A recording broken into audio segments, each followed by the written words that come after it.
Bonjour à chacun d'entre vous qui allez prendre le temps de regarder cette vidéo que je vais vous présenter. Comme à l'habitude, en fait, je vais y aller avec une lecture scripturaire pour, en réalité, comme je dis toujours, puis c'est pas juste des belles paroles, c'est la réalité, ce que Jean-Benoît affirme et dit, ça n'a aucune valeur. Cependant, ce que Dieu nous dit, pour connaître la vérité et savoir si on marche selon sa volonté ou selon la volonté des fruits de la chair, qui conduit en enfer, comme on le verra un petit peu plus loin. En réalité, bien, on doit exposer de façon scripturaire, donc c'est-à-dire qu'est-ce qui est écrit dans la parole de Dieu pour être capable de faire une évaluation juste des choix qu'on fait. Le choix qui est question aujourd'hui, on est le 31 octobre, donc c'est le fait de prendre part à la célébration d'Halloween ou de s'abstenir de prendre part à cette fête-là. Peu importe que la personne affirme en réalité connaître Dieu, c'est un choix que certains affirment haut et fort connaître Dieu, mais prennent des décisions qui vont, comme on le verra, en réalité, comme Dieu l'affirme, quelqu'un qui affirme le connaître, la conduite et les choix qu'il doit prendre. Puis ça s'applique aussi pour des gens qui n'ont aucune connaissance de Dieu, vous aurez le dépôt scripturaire, c'est-à-dire avec les références de la parole de Dieu, que vous pourrez aller consulter après en prenant ces références-là pour aller lire ce qui vous est cité. Donc, je vais faire un mot de prière avant, puis ensuite, je vais faire justement la lecture de ce qui a été présenté, qui sera une courte présentation. Donc, Seigneur, mon but de présenter cette vidéo-là, que je n'avais pas prévu, que toi tu savais, Seigneur, que tu m'as permis de mettre en réalité ce qui a été monté, c'est de déposer, Seigneur, la vérité, ce que tu nous enseignes dans ta parole concernant de prendre la décision de prendre part à la fête de l'Halloween ou de ne pas prendre part à cette fête-là selon non ce que les hommes affirment, Seigneur, mais selon ce que tu affirmes. Parce que ce que ta parole nous enseigne en Jean 17, ta parole est la vérité. Et en Psaume 119, 160, Seigneur, tu nous enseignes que ta parole est vraie. Donc, on veut s'appuyer sur la vérité pour savoir quelle est ta volonté, Seigneur Jésus, de ne pas être dans l'ignorance, de ne pas être dans le mensonge et de ne pas prendre des décisions qui sont fondées, Seigneur, sur une conception qui serait erronée, qui n'est pas ce que tu dis, parce que ce que tu ne dis pas, Seigneur, c'est-à-dire ce qui n'est pas dans ta parole, est un mensonge. Puis c'est ce qu'on voit en Jean 17, Jean 4. Jean 8, 44, Seigneur, Jean 8, 44, 47, que le père du mensonge est Satan. Donc, en réalité, on ne va pas marcher selon les fruits de ce monde qui est dirigé par Satan, mais on veut t'obéir, Seigneur, pour ceux qui te connaissent ou ceux qui ne te connaissent pas, mais qui prendront la décision de te suivre, Seigneur. Donc, vraiment, ma prière, Seigneur, c'est que ton esprit pourra convaincre, car c'est pas Jean-Benoît qui convainc, c'est ton esprit, comme il est écrit en Jean 16, 8, Seigneur, que ton esprit convainc de péché, de justice et de jugement. Donc, c'est vraiment ma prière pour chacune des personnes qui prendront le temps d'écouter, Seigneur, cette vidéo, que tu puisses les conduire par ton esprit dans toute la vérité et que tu pourras faire cette œuvre-là pour les conduire à toi, pour la vie éternelle, Seigneur. Donc, c'est dans la foi que je te dépose cette prière devant toi. Amen. Donc, en réalité, justement, comme je vous disais, en lien avec la fête de l'Halloween, pour moi, ça va être une lecture scripturaire de différents points, mais je vais juste, en réalité, exposer c'est quoi le point, et vous aurez les lectures de la parole. Quand je dis scripturaire, c'est vraiment ce qui est écrit dans la parole de Dieu. Donc, premièrement, la base qu'il faut établir, c'est quoi la vérité? Jean 17, 17, mets-les à part pour la sainteté, par le moyen de la vérité, ta parole est la vérité. Psaume 119, 160, ce qui importe dans ta parole, c'est qu'elle soit vraie. Et toutes tes ordonnances justes durent à jamais. Donc, comme on vient de voir, en réalité, la vérité, c'est la parole de Dieu.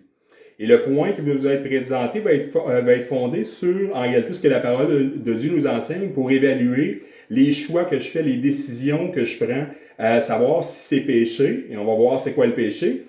Je dois l'évaluer selon ce que Dieu a établi. Puis ce que Dieu a établi, c'est la Torah. La Torah permet justement de mettre en pleine lumière le péché pour être en mesure de savoir si je marche par la chair, qui conduit en enfer, ou si je suis habité par l'Esprit de Jésus qui vit en moi et me fait obéir à la volonté de Dieu au lieu d'obéir à la chair en désobéissant à Dieu.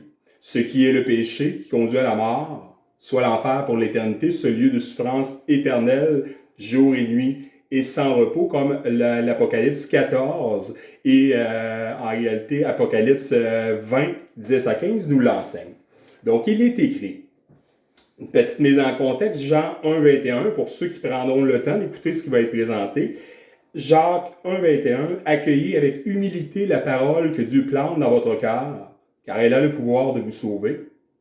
Matthieu 11, 15, il est écrit que celui qui a des oreilles pour entendre, entende.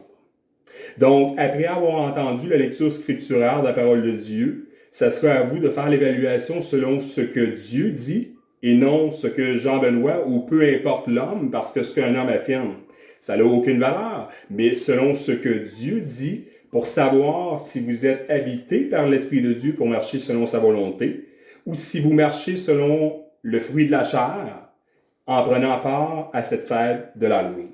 Donc, il est écrit, Ésaïe 6, 9, il dit, va dire à ce peuple, oui, vous entendez, mais vous ne comprenez pas. Vous voyez, mais vous ne saisissez pas. 1 Thessaloniciens 4, 7, 8.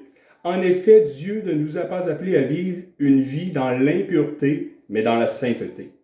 Par conséquent, celui qui rejette cet enseignement ne rejette pas un homme, mais Dieu, qui est celui qui vous donne son Saint-Esprit. L'évaluation du péché. Donc, pour évaluer le péché, on se réfère à Romains 7, 7. Que faut-il en conclure? Que la Torah est péché? Que le ciel nous en garde. Mais s'il n'y avait pas eu de Torah, je n'aurais pas connu ce qu'est le péché. Par exemple, je n'aurais pas été conscient du péché de convoitise si la Torah n'avait pas dit « tu ne convoiteras pas ». Romains 7, 13, il est écrit « Une chose bonne est-elle donc devenue pour moi une cause de mort? Que le ciel m'en garde. Mais c'est le péché qui a causé la mort en moi par ce qui est bon, afin que le péché montre sa nature véritable de péché et que par le moyen du commandement, il en vienne à être reconnu comme une chose condamnable au plus haut point. » Le péché. Donc, Proverbe 28, 9, il est écrit « Si quelqu'un refuse d'écouter la Torah, même sa prière est une abomination. » 1 Jean 3, 4, 6, « Quiconque pêche sans cesse transgresse la Torah, car le péché est la transgression de la Torah. Vous le savez, Jésus-Christ est apparu pour enlever les péchés, il n'y a pas de péché en lui. Ainsi, quiconque demeure uni à lui cesse de pécher. Mais celui qui continue à pécher prouve par là qu'il ne l'a pas vu et ne l'a pas connu. » Qu'est-ce que la Torah? La Torah, en fait, c'est la Genèse, l'Exode, Lévitique, Nombre et Deutéronome, qui sont les 5 premiers livres de la parole de Dieu.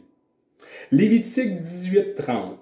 Vous observerez donc mon commandement et vous ne suivrez aucune de ces coutumes abominables que d'autres ont suivies avant vous. Et vous ne vous souillerez pas avec elles. Je suis Adonai, votre Dieu. Éphésiens 5, 10 à 11, il est écrit « Efforcez-vous de discerner ce qui est agréable au Seigneur. N'ayez aucune part aux œuvres issues des ténèbres, mais au contraire, dénoncez-les. » 2 Corinthiens 6, 14 à 18, il est écrit « En effet, comment la justice et l'injustice pourraient-elles être partenaires? Quelle communion la lumière a-t-elle avec l'obscurité? Quel accord peut-il y avoir entre le Messie et Bélial? Que peut avoir en commun un croyant avec un incroyant? Quelle relation y a-t-il entre le temple de Dieu et les idoles? Car nous sommes le temple du Dieu vivant, comme Dieu l'a dit, « Je demeurerai en eux, et je marcherai parmi vous. Je serai leur Dieu, et ils seront mon peuple. » C'est pourquoi Adonai dit, « Sortez du milieu d'eux et séparez-vous. Ne touchez pas ce qui est impur. Et moi, je vous accueillerai. Je serai votre Père, et vous serez mes fils et mes filles, dit Adonai Tsevaot. » Ensuite, pourvu que l'Esprit de Dieu est en vous. Romains 8, 9, « Mais vous ne vous identifiez pas à votre vieille nature, mais à l'Esprit, pourvu que l'Esprit de Dieu vive en vous. car celui qui n'a pas l'esprit du Messie ne lui appartient pas. Ézéchiel 36, 27, il est écrit, « Je mettrai mon esprit en vous, et je vous ferai vivre selon mes lois. Je vous ferai respecter mes ordonnances et leur obéir. » La certitude de le connaître et la certitude d'être en union avec lui. 1 Jean 2, versets 3 à 6, nous pouvons avoir la certitude que nous le connaissons si nous obéissons à ses commandements. Celui qui dit « Je le connais », mais n'obéit pas à ses commandements est un menteur, et la vérité n'est pas en lui. Mais si quelqu'un fait ce qu'il dit, alors en lui l'amour pour Dieu trouve véritablement sa plénitude. À cela, nous avons la certitude d'être en union avec lui. Celui qui prétend vivre en union avec lui doit vivre comme lui-même a vécu. On ne se moque pas de Dieu. Galates 6, versets 7 à 8, « Ne vous y trompez pas, on ne se moque pas de Dieu. L'homme récolte ce qu'il a semé. Celui qui sème ce qui plaît à sa propre nature, afin de répondre à ses besoins, récoltera à la fin la mort.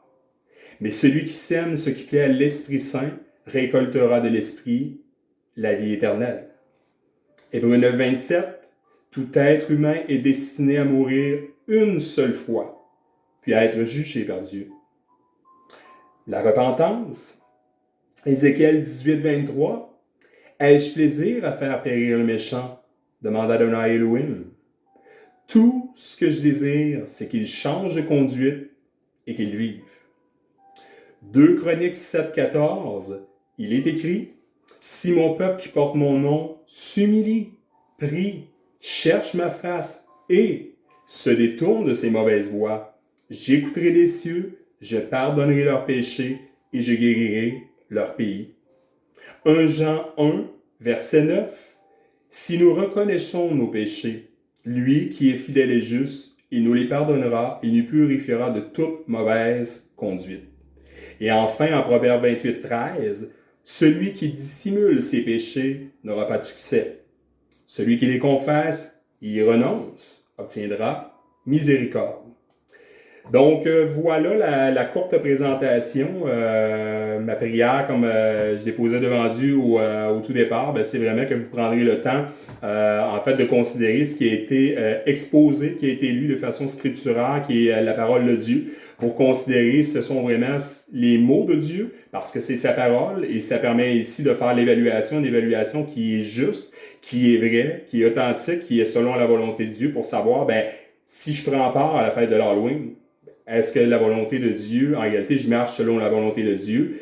La parole de Dieu déclare en réalité que la volonté de Dieu n'est pas là, mais ça, c'est à vous de prendre en réalité ce recul-là dans la prière pour ceux en réalité qui connaissent Dieu. Puis pour ceux qui ne le connaissent pas, il y avait aussi en réalité ce qui a été présenté pour voir la repentance devant Dieu face au péché. Qu'est-ce que le péché? Ça a été exposé aussi. Donc le péché, c'est autant par rapport en réalité ce qui est la fête d'aujourd'hui, que toutes les autres formes de péché, puis on a exposé que le péché, on peut se référer à la Torah de Dieu pour savoir, est-ce qu'on est aussi dirigé par l'Esprit pour obéir à la Torah de Dieu, ou en réalité on est dirigé par la chair, puis la Torah, on a tout ce que Dieu dit qui est contraire à ce qui est exposé dans Genèse, Lévitique, Nombre, Exode et Deutéronome.